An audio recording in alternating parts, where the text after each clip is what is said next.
જય બજરંગબલી। મિત્રો, સ્વાગત છે તમારું અમારી ચેનલ અંતરની વાર્તામાં। મિત્રો, 12 એપ્રિલ શનિવારના દિવસે ચૈત્ર પૂર્ણિમા છે અને આ દિવસે હનુમાન જયંતીના દિવસ છે અને આ દિવસે હનુમાનજીને પૂરા દિલથી નમન કરવું જોઈએ, પ્રાર્થના કરવી જોઈએ।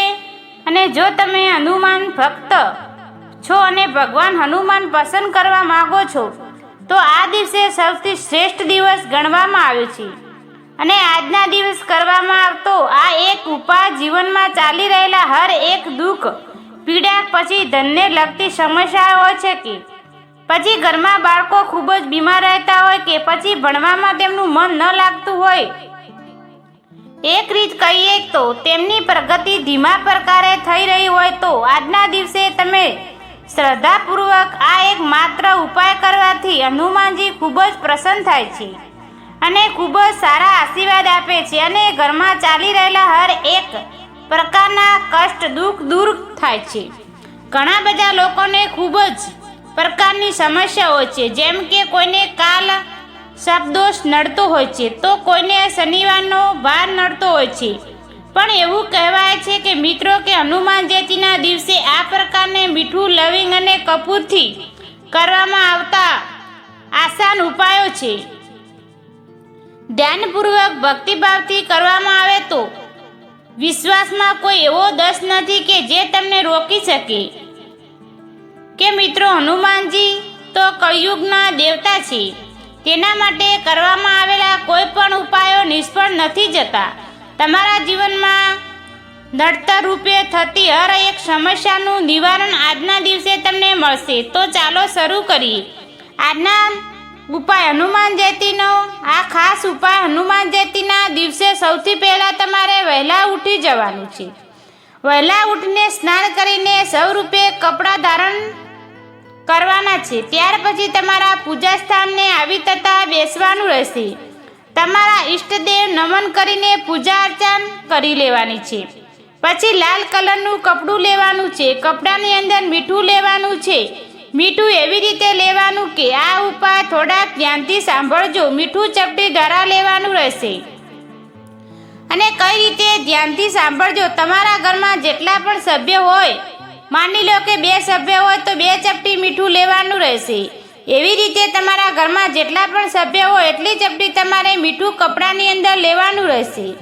મીઠું લીધા પછી તમારે એક વાત યાદ રાખવાની છે કે તમે તમારા ઘરમાં જેટલા પણ સદસ્યો છે પરિવારના, એ બધા જ સદસ્યોનું નામે જેટલી પણ ચપટી મીઠું નાખ્યું છે, જેમ કે 4 ચપટી મીઠું નાખ્યું છે તો એ લાલ કપડાની અંદર મીઠું લીધું પછી તમારે 4 વખત હનુમાન ચાલીસાનો પાઠ કરવાનો રહેશે। મિત્રો, એવી જ રીતે તમારે હવે બીજા ઉપાયોમાં કપૂર લેવાનું છે। જો ના હોય તો તમને નજીકની દુકાને પણ મળી શકશે।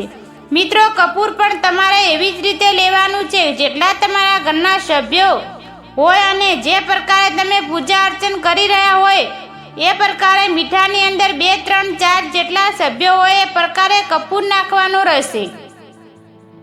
નાખ્યા બાદ તમારે ફરી વખત જેટલા પણ સભ્યો હોય એટલી કપૂર એમાં નાખ્યા છે ફરી એટલી વાર હનુમાન ચાલીસાના પાઠ કરવાના રહેશે।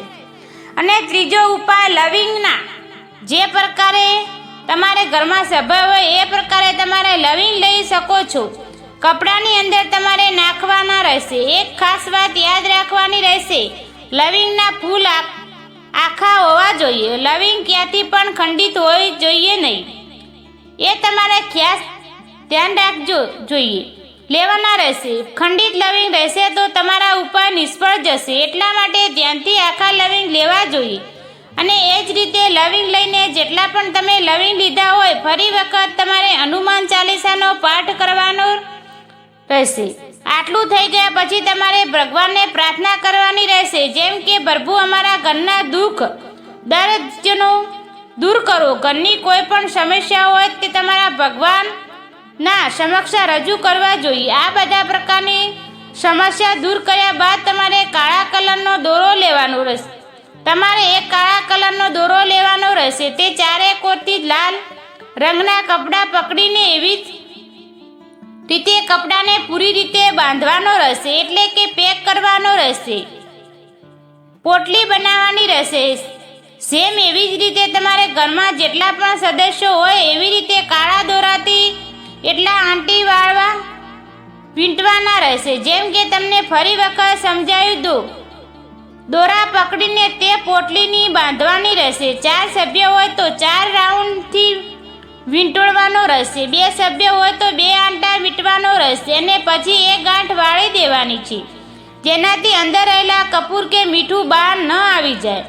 અને એ જ રીતે ફરી વખત જેટલા આંટા માર્યા છે તેમજ જેટલા કાળા દોરાની રાઉન્ડ વીંટ્યા છે એટલી વખત તમારે હનુમાન ચાલીસાના પાઠ કરવાના રહેશે. મિત્રો, હનુમાન ચાલીસાનો ઉપાય એટલો કારગર છે કે આ ઉપાય તમે કર્યા પછી તમને તેનું પરિણામ જોવા મળશે. તમારા જીવનમાં પ્રગતિ ચાલુ થઈ જશે.